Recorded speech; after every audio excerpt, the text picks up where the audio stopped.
My name's Dave Pocock and I play for the Wallabies. Climate change is something that I think is very important that we begin to deal with and stop debating the science, because the overwhelming majority of scientists agree that that's an issue that needs to be dealt with. One of the ways that it's really important that we lead is to move the debate in Australia away from the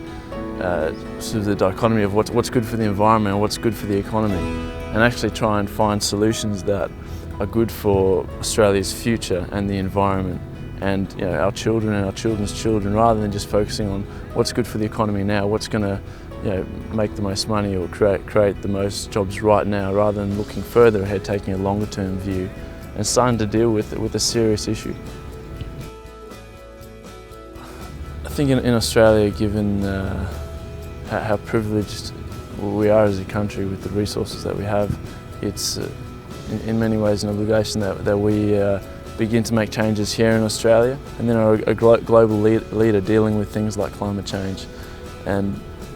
the reality is that climate change is going to affect people in developing countries far more than people in countries like Australia. So in many ways it's an issue of justice, and it's very hard to advocate for things if we're not actually doing it in our own backyard. So I think this is a great first step in that direction.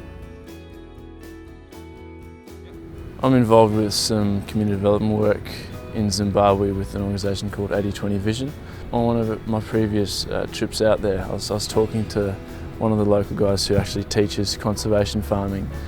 and he was saying that one of our biggest concerns here in rural Zimbabwe is that countries like Australia are polluting the atmosphere, burning holes in the ozone layer, and we can do nothing about it, and we're left with droughts, and we're left with not being able to actually make a living from the land. And that really hits home, because here in Australia we probably have the resources and to some extent technologies to deal with natural disasters that are the result of climate change, but in developing countries, the death toll and just the toll in general is so much bigger.